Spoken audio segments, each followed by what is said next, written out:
This is Genting Highlands, a city in the clouds, a mountain that never sleeps. This is where people come for holidays, theme parks, casinos, and a break from the city below, which is Kuala Lumpur, Malaysia. And right at the top of it all stands one of the wildest creations in Southeast Asia, the largest hotel in the world. It has over 7,300 rooms, endless corridors, shops, giant screens, and a whole entire indoor theme park. All of this is just in one complex.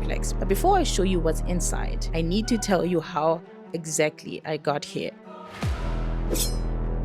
So this journey did not start the way I hoped. Let me take you back. I had spent 24 hours in Forest City, a ghost city with empty streets, silence, and a surreal vibe in the southern part of Malaysia. I had experienced euphoria, but I didn't know that the next day I would wake up sick. My throat was burning, I had a flu, my body felt heavy, and I also had a swollen gum because I had a wisdom tooth. But this was the challenge. I had to make my way from Johor Bahru to Genting Highlands to the world's biggest hotel. Sick or not, it did not matter because I had already booked the hotel. My first obstacle was a 5-hour bus ride to Kuala Lumpur. I had been on the road for the past 3 days, but I kept reminding myself that this was part of the mission. We finally arrived in Kuala Lumpur exhausted. The plan was simple: catch a bus to Genting Highlands. It was supposed to be easy, except nothing was easy today. Every bus was fully booked. Hundreds of people, 0 seats. My body was getting weaker. After thinking long and hard, I finally found a solution: a Grab ride up the mountain. It was supposed to cost 20 bucks, but I had to because it was 8 p.m. at night and the hotel had already been booked. The higher we climbed the mountain, the colder and the foggier it got. My eyes were popping, my head was pounding, but then I saw it. My mood completely changed. Awana Skyway. Okay. You can book, you can see. Okay. It's very cheap. It's very cheap. Yeah. Yes, I saw on the website they were saying they close at 11 p.m. Maybe next time. The driver was telling me that they do not close until midnight. Oh, the buses, they're coming from Yes, Kuala Lumpur. Yeah, this one. If you take the bus, you will drop here. Okay. So all these people want to go there. Yeah, you have to go in. I'm saying the people here also are trying to get the Skyway. It was mind-blowing to me that this did not look like a station at all. It actually looked like a mall. There were multiple stores, shops, cafes, restaurants. Ticketing? Hopefully it's not closed. Apparently it's holiday season, so... The Skyway station was completely deserted. There was no one. So it made me think maybe it was not open after all. It's still open, thankfully. To my relief, it was indeed open. It was just that it was late and most people had already gone to or from Genting Highlands. My ticket, I think, is out. I think it's this one. So let's go and get on the Skyway. I'm supposed to take C, which is standard. No priority. I'm not a VIP today. So the only way to actually get to the world's largest hotel is through the Awana Skyway, and they don't accept cash. Already seeing the cable cars.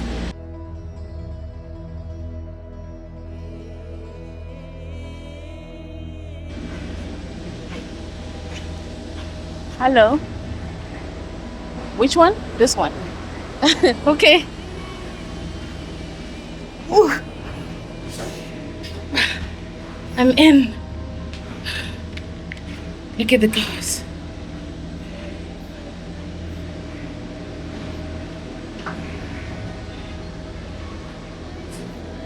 I need to sit this way now.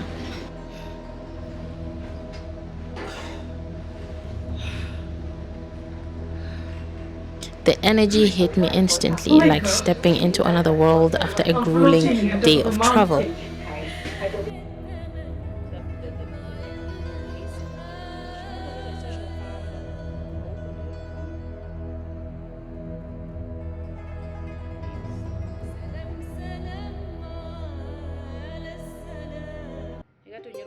It was exactly 11 p.m. when I arrived at Genting Highlands Resort, and somehow the place was alive. Even at this hour, Genting Highlands was buzzing like a city that never sleeps.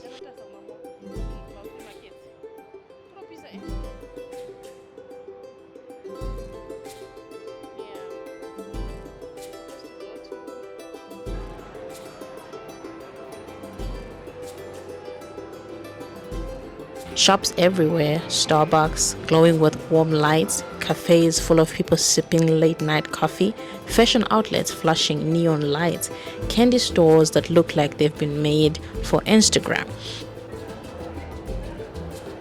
People were laughing, groaning, celebrating small wins. It was chaotic, it was fun, but it was also overwhelming for me because I was sick. As soon as I stepped into the lobby of the world's largest hotel, I quickly realized that this place is not just a hotel. It's more like a mall with the hotel rooms attached. I struggled even to get to a self-check-in kiosk. And then the struggle began.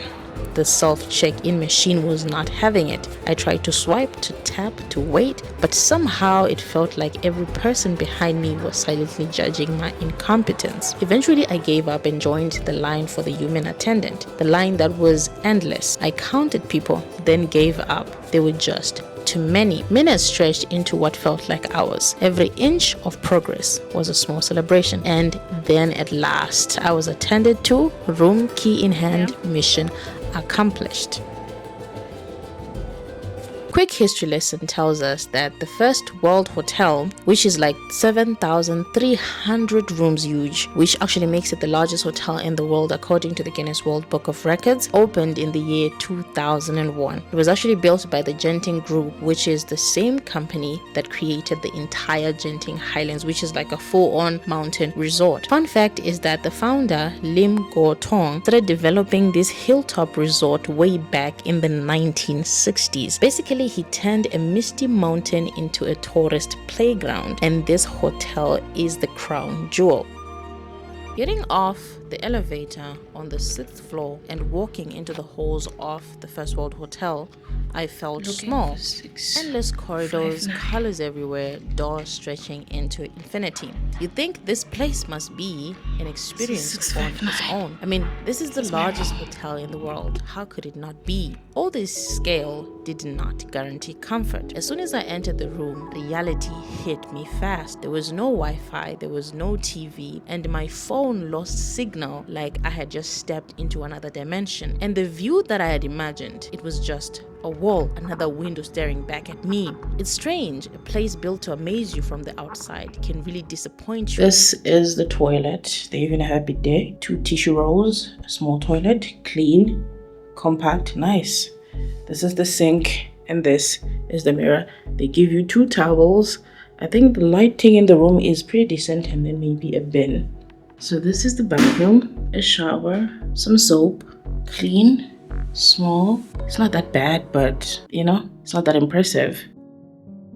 This is the entirety of the room. I've already packed my bags. I slept only on one of the beds. There are 2 beds here. The carpets look a bit old, but yeah, decent room. Yeah, maybe if you come with your friend, but if you're with your partner, you obviously want to share a bed. They don't have an aircon, but they do have a fan, which works pretty well. It was actually pretty cold during the night. I had to turn it off. The curtains are terrible. I don't even know what color scheme this is, but the room looked very dull and dim. Yeah, so if you want to see what it looks like on the outside, there's no view because I think it's just connected to the other half of the actual hotel. So you can't open the window all the way through, as you can see. I think obviously because the scared people are gonna make some bad decisions, so they need to protect y'all because y'all are just crazy. The worst thing about this room particularly, the worst thing is the fact that there's no Wi-Fi. There is no Wi-Fi in this room, and I have unlimited data, but I was struggling even to go on WhatsApp. I think it's because of the magnitude of the hotel, like there are a lot of people here. This hotel has 7,000 rooms. 7,000 rooms. There are a lot of people here. When I was in the lobby, I thought that I was in a mall. It is just terrible. Like, there are a lot of people here, and it doesn't give the hotel feeling until maybe you reach your floor. When you're at the floor, of course, it's quiet, it's silent, and you can get the hotel feel. But when you're in the lobby, when you're downstairs, I'm telling you something else. And they're saying that Wi-Fi is only available in the lobby. Why would I want Wi-Fi in the lobby? I think what people actually want is Wi-Fi in their rooms, right? So in this room, there's no TV, as you can see, there's no entertainment area. So imagine if you come here and you want to spend the entire week with your family enjoying your time, and there is no television. So there's no television, there's no Wi-Fi. The network, the mobile network itself is terrible because there's a lot of people here. So what exactly are we here to do? To just sleep? I don't understand, you know? I was so excited to come because I thought maybe the facilities were really good, because this was like $56 a night, I think, which is far higher than what I paid for at Axon, which had a TV, a bed, and everything that I needed in Kuala Lumpur. So it's pretty surprising to me that I paid all that money and I don't even have a TV, I don't have Wi-Fi, I don't have basic. In actual fact, in this particular room, they don't even have an iron for you. You cannot iron your clothes. So I don't think that it is really worth it. I am pretty upset about a lot of the services here. And I was so unhappy yesterday because when I arrived late and I wanted to do self check-in and it couldn't even work properly. And then I went and asked for help at the assistant, the check-in assistants of booking.com, and then they told me your passport doesn't have a chip, so you cannot apply here, after waiting in line for 30 minutes. And I went and waited in line for another 30 minutes. I was tired. I traveled the whole day from Johor Bahru, so I was very frustrated and I had to wait all this time. Like, there were just, I think, about 6 or 7 employees helping people. I feel like that is not enough. If you have such a big hotel, you should have more than 100 counters if possible. If you know that people come to your hotel so often and your hotel is the biggest in the world, you should have more workers, right? Of course, I understand capitalism is profit maximization, but at least make the stay very comfortable and caters to your customers, because I'm definitely not coming back here. I'm definitely not coming back here. This was just not what I expected. Checking out at First World Hotel was surprisingly easy. All I had to do was tap and hand over my key card to the kiosk and I was out. And once I stepped outside of the hotel, I was reminded why people come to Genting Highlands in the first place. The views. We held on tight, but it felt so long. The only problem was that I was sick with a flu, a fever, and a wisdom tooth, and it had ruined my entire trip because I couldn't really sightsee. It was almost impossible for me to concentrate on anything. But once I finally got on the gondola, everything slowed down. The mist drifting between the cabins, the deep green valleys below, Malaysia's scenery stretching endlessly under the clouds. Halfway down, you pass a temple, peaceful, colorful, standing on a mountain cliff like it's watching over the whole highlands. Moments like this remind you that travel isn't only about the attractions, it's also about how the place makes you feel. And honestly, the hotel did not make me feel great. Maybe because I was sick, maybe because the service wasn't really there, but the entire experience was disappointing. I expected more. I expected something warmer, something friendlier, something that matched the size and the height of the world's largest hotel. But it's travel. Some trips go perfectly, some teach you patience, and some, like this one, remind you that even when the stay isn't worth it, the journey, the views, and the stories still are. Thank you so much for watching my video. I'll see you in the next adventure.